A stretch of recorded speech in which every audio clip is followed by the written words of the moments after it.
What's up, everyone? We have an amazing video today. We're going to be covering the biggest trade worth $70 million that we have ever talked about on this channel. In addition to that, we have some big earnings to talk about from Netflix, some of the banks, and then a big Tesla for tomorrow. So make sure to stick with us all the way to the end. We have a bunch of great setups as well. But Tom, we're not wasting any time today. Let's get right into it. Yeah, I will say the overall market had an insane move today. Look at that big move up in pre-market. That was a huge move to the upside. And we saw some banks do pretty well. Bank of America was popping off early on, but you can see at market open, they actually tanked off. Goldman Sachs was also down a lot. And I feel like that kind of pulled the market down. So the SPY took a pretty big tumble there, started falling down into this wedge where there was multiple hits on the bottom of that trend line there. And it's looking pretty good actually heading into tomorrow. But Netflix actually reported earnings here. And look at this big tumble. I will say I'm pretty surprised to see it coming back up as much as it is. Now, the earnings weren't actually that bad, Mike. If we look at them really close, the EPS came in just over expectations and the revenue just missed very, very slightly. But what worried me even more were some of these subscriber numbers. It came in at 1.75 million versus 2.3 million net additions expected. That's a pretty scary number there. Plus, they had some password sharing news. Exactly. So basically, everyone was expecting Netflix to add 2.3 million subscribers paying per month, but they actually only added 1.75 million. And, of course, that's not great news. But what's even more concerning is that essentially Netflix has a huge problem, as a lot of us already know, with password sharing. So you'll have someone sign up for Netflix and they'll just share the password with, a bunch of other people. And obviously that is not a good thing for Netflix because they miss out on a lot of revenue that they would otherwise have if the passwords weren't shared so much. And it's actually such a big problem where it is significantly influencing their revenue to the point where Netflix said that more than 100 million households share Netflix accounts, which accounts for 43% of its global user base. So clearly, we're talking about some giant numbers here, and this password sharing problem has been a huge concern of Netflix and Netflix shareholders, and essentially everyone was expecting Netflix to do a giant crackdown on this password sharing problem in Q1, but they're actually delaying it one more quarter to Q2. Yeah, they are, and that's actually pretty scary. Now, I'm going to throw myself under the bus, Mike. I am one of the password sharers. The account that I use is used by like 10 people, I think. So there's definitely an issue with that going on. And I think that if they stop, some of this password sharing, that should definitely help them out. I know that some of those investors that were buying Netflix down here at the bottom were kind of expecting that to happen sometime this year. And obviously to see them delay that is not good. So I think that's a big reason as well why they're down in after hours, like we said, along with those subscriber numbers. But I'm not going to lie, Mike, they're coming up pretty hard right now. If they end up going green tomorrow, I'm going to be pretty surprised. But I don't know. We've seen a lot of turnarounds lately, like with Schwab. Schwab had a big move down from earnings the other day and then recovered right back up. So who knows? Maybe Netflix will even end up green with how crazy the market's been. Yeah, we'll see. So far, the earnings season has been really good, and we saw a lot of just positive price action through many different stocks. So it's been pretty good so far.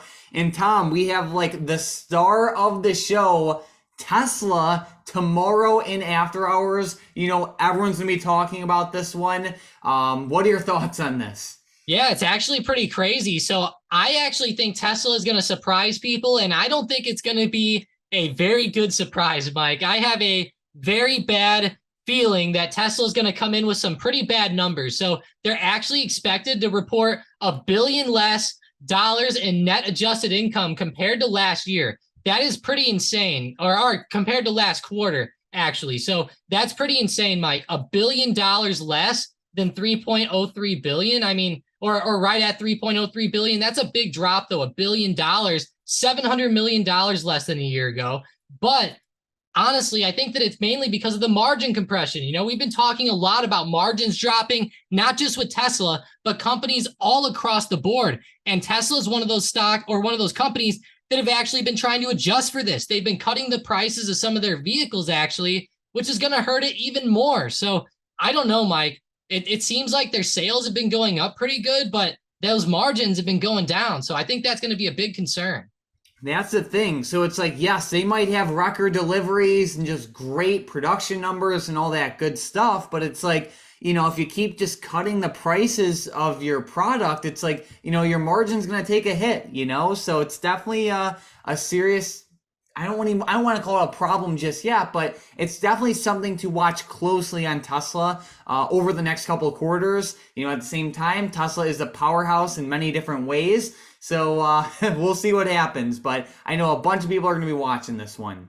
Yeah, and talking about them, they've had a huge uptrend. From year to date, they've been up over 50% plus. So we'll have to see what happens here. Looks like they are kind of on a bad downtrend today. I'll be honest, Mike, this does not look like a good setup heading into earnings tomorrow. And if we end up dropping under that 183.50-ish support here from today, it could get even pretty bad ahead of earnings, with some people maybe expecting it to be bad. But talking about other earnings, Mike, you even have Morgan Stanley and US Bank in the morning. So definitely keep your eyes out for those banks as well. And even Taiwan Semiconductors on Thursday. There we go. Well, Tom, it is about time to cover some setups for tomorrow. One stock has been going absolutely insane today, and that is GMDA. So I've never talked about this stock before on the channel. They actually had some very crazy news today where they essentially got FDA approval for a stem cell therapy treatment for patients with blood cancer, and there was a bunch of volume flowing into this stock, and there was around 50,000 of the $2.50 strike calls traded, which is around $1.2 million. The stock is just moving up with so much power and momentum. I had to cover it. Normally I don't talk about stocks this low in price, but this type of movement, volume and news, I had to cover it. So I'm definitely watching it to the upside over the next couple days and weeks.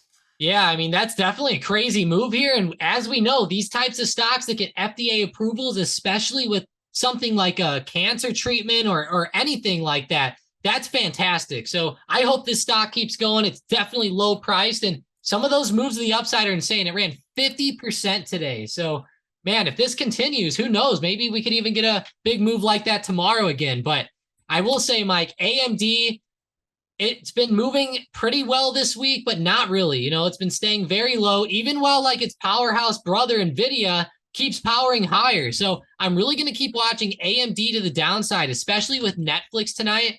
Actually, Netflix is almost back up the green, Mike, like we talked about.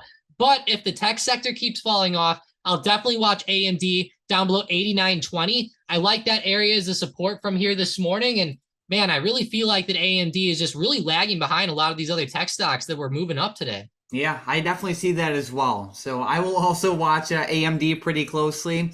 The next stock I'm watching very closely is TDOC, Teladoc. This was one of the pandemic winners and losers, and it actually had a great day today. So it ended up closing up almost 6%, but it was actually much higher intraday. They had amazing volume, amazing price action, and some pretty solid news as well. Essentially, they're launching some provider-based care for their weight management and pre-diabetes programs, which is pretty good. But I think a very big point with this stock is that it has just been in free fall for 2 years now, and it has just fallen out of the sky. It was at $300 at one point. Right now, the stock is at $27. So this thing got clobbered, and anytime you have moves of this magnitude where you drop by over 90%, it is not uncommon to see explosive rips back to the upside. Of course, not all the way back up, but just little pops here and there. So, when you look at the news and the volume and the price action, it's definitely a stock I will be watching closely to the upside over the next couple days. And if we're being realistic, this stock will do whatever it wants, especially if there's good news. So I think that's a pro, especially in this market.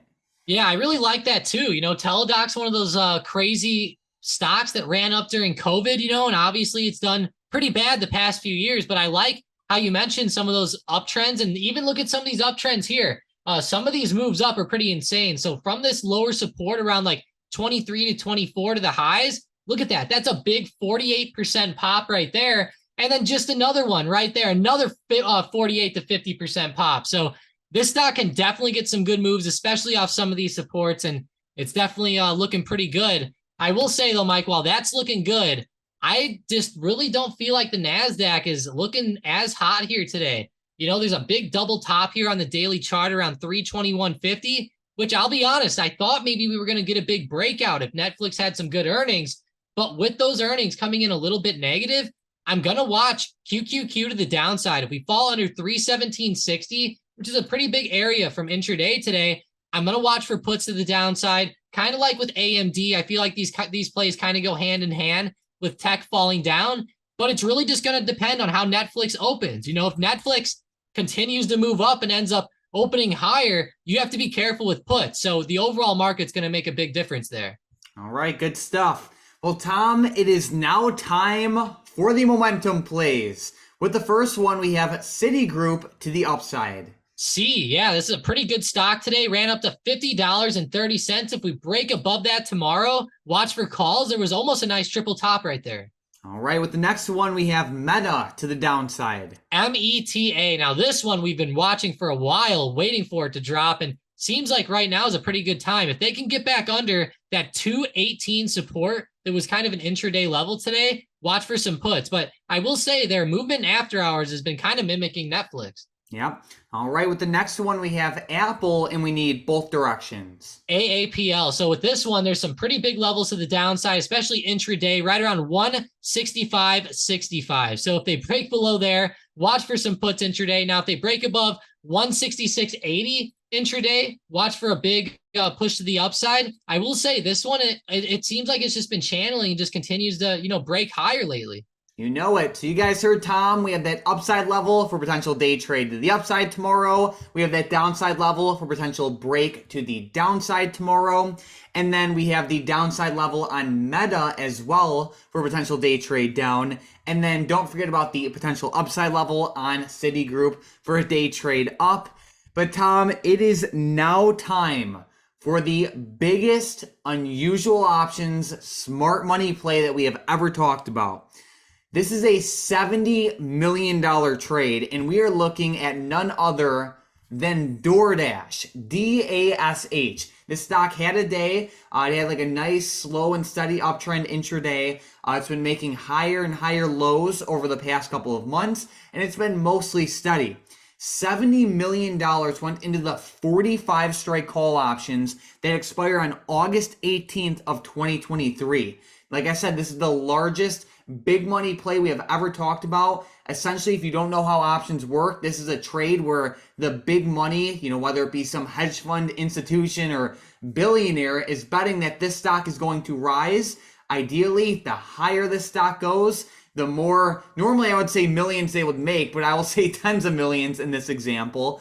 So basically it's a trade that betting that DoorDash will rise up. They have earnings somewhat soon, and it's a crazy play. And when you're talking about this big of a dollar amount, how can you not look at it?